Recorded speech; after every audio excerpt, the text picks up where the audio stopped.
오늘은 채비에 관한 이야기를 좀 하겠습니다. 우선은 원줄입니다.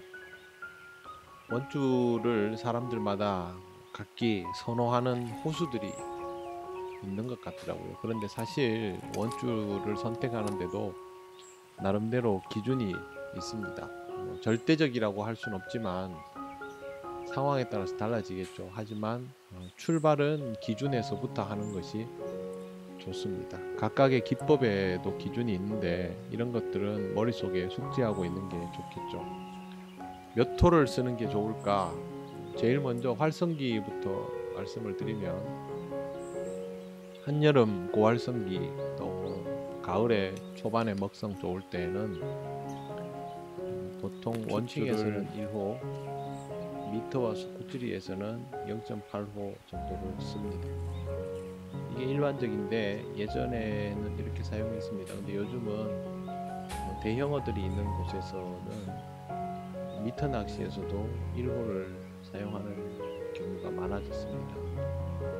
노지에서도 보통 미터 낚시에 1호 정도를 사용할 때가 있습니다. 가을까지는 이대로 가능하고요. 떡밥을 넣었을 때 물고기가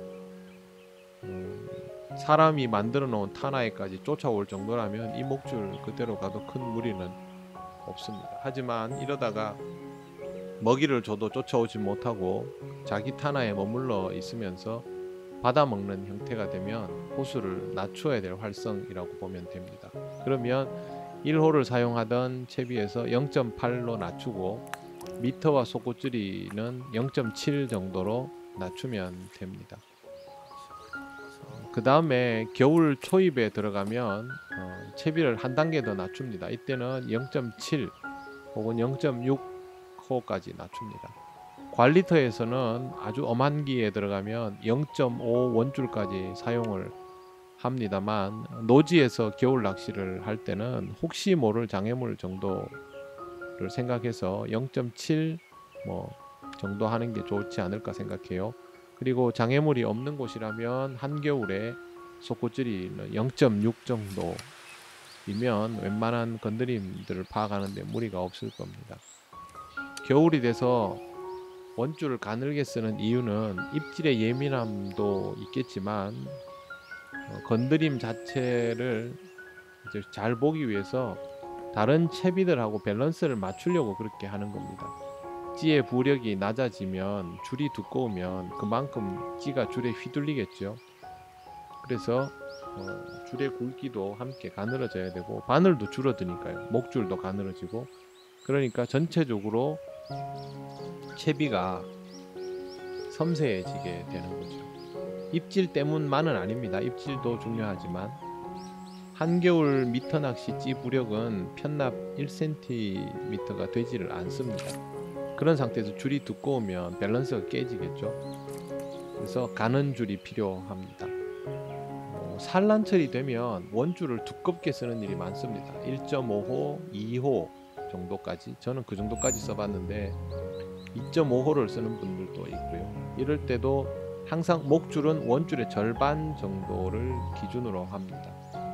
산란철에 왜 두꺼운 걸 쓰느냐, 대형어 때문에 라고도 하지만 고기 힘이 세서 줄이 두꺼워지기보다는 산란철 낚시는 주로 장애물 근처에서 진행이 되니까 고기가 걸리면 그냥 수초로 달려버립니다.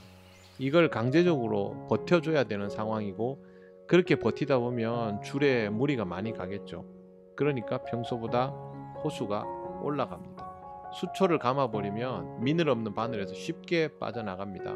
그런 거 방지하려면 줄 호수가 좀 높은 게 좋습니다.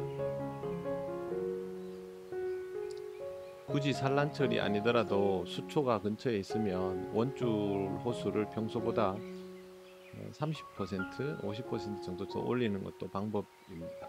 다만 목줄을 지나치게 올릴 필요는 없습니다. 수초를 감으면 어떨 때는 터뜨려 보내는 것이 전체 채비 손상을 막는 방법이기 때문에 목줄을 지나치게 튼튼하게 해가지고 괜히 원줄이 터져가지고 찌를 잃어버린다거나 그런 일은 생기지 않도록 하는 게 좋습니다. 그리고 원줄의 길이는 손잡이 경계에 보통 오도록 그렇게 하는 것이 일반적이지요. 근데 또 한 가지 신경을 써야 될 게, 채비를 회수해 가지고 목줄을 잡았을 때 편안하게 밥을 달 수 있을 만한 목줄 길이인가 하는 것도 중요합니다. 그래서 목줄이 짧은 낚시들이죠. 짧은 척의 미터 낚시, 도로 낚시 등은 원줄을 오히려 더 길게 씁니다. 낚싯대 끝까지 가도록 원줄을 쓸 때가 많습니다. 이렇게 하면 이제 투척할 때 조금 불편하게 느낄 수도 있겠지만 익숙해지면 상관이 없고요. 투척이 익숙하지 않으면 굳이 원줄을 길게 써서 제대로 낚시도 못하는 상태가 될 필요는 없고, 손잡이 경계에서 멈춰주면 됩니다. 중척 이상의 낚싯대로 깊은 수심을 공략할 때는 목줄이 60cm 이상 되는 경우도 많습니다. 이러면 밥 달기도 어렵고 투척도 어렵죠. 장척 낚싯대는 더더욱 그렇습니다. 이럴 때는 원줄을 10cm 정도 단위로 조금씩 줄일 수도 있습니다.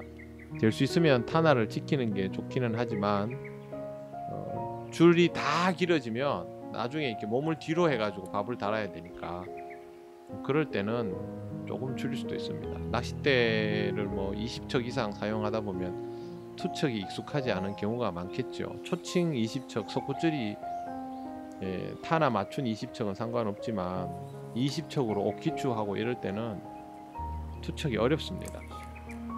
그래서 손잡이를 조금씩 원줄 길이를 조금씩 조절하기도 합니다. 원줄 선택에서 모노필라멘트가 좋은가 카본이 좋은가, 둘 다 장단점이 있습니다. 뭘 써도 상관은 없고요. 카본은 물 흡수율이 제로에 가깝습니다. 모노줄은 물을 조금 흡수하고요. 이런 것도 강도에 영향을 미친다고 합니다. 실질적으로 같은 호수면 인장 강도 차이는 별로 없지만 결절 강도에서는 카본줄이 모노보다 강합니다. 그냥 잡아당기면 비슷한데요. 매듭 지어진 자리가 터지는 것은 모노가 더 잘 터집니다. 그리고 속구줄이 할 때는 옛날부터 카본줄을 좀 썼고요. 요즘은 줄 잠김 같은 것 때문에 일반적인 낚시에서도 카본줄을 많이 선호하는 편입니다. 최근에는 카본줄이 더 많이 나온 걸로 알고 있어요. 선택은 자유입니다.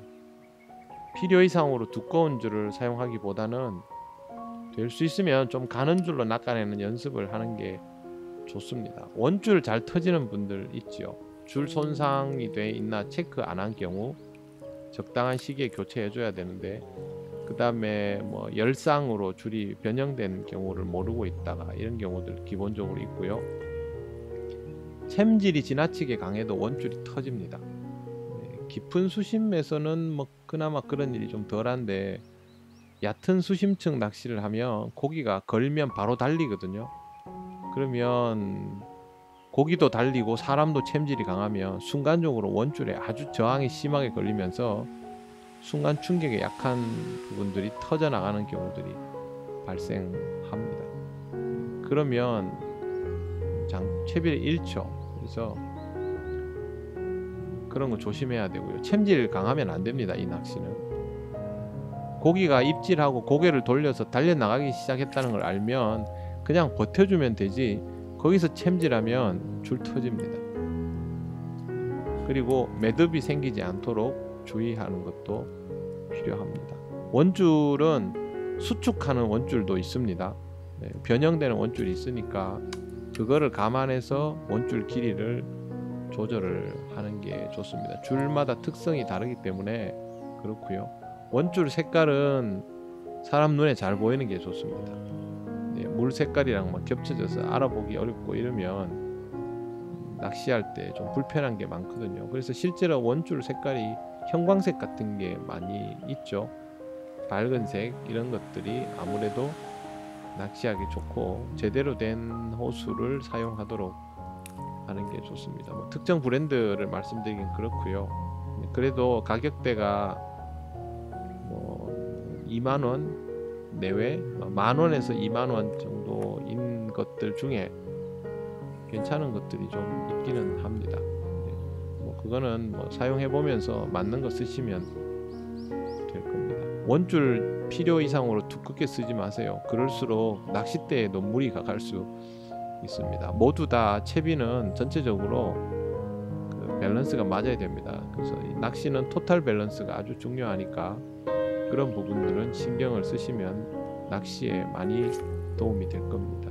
그리고 원줄은 보관을 할 때 너무 팽팽하게 당겨서 보관하지 마시고요. 조금은 여유가 있도록 해야 되고 꺾이지 않도록 원줄 감개에 보관하든지 뭘 하든지 그렇게 하는 것이 좋습니다. 낚시를 하기 전에는 원줄에 끼어 있는 그 오물들을 조금 닦아주고 시작하는 게 좋고, 이런 부분들도 신경을 써주면 줄이 뜬다거나 이런 것들 막을 수 있겠죠. 네, 줄을 닦는 방법들은 뭐 인터넷에 보시면 있으니까 찾아보시고, 줄 손상되도록 너무 눌러서 닦지 마시고 잘 관리하시면서 사용하시면 되겠습니다.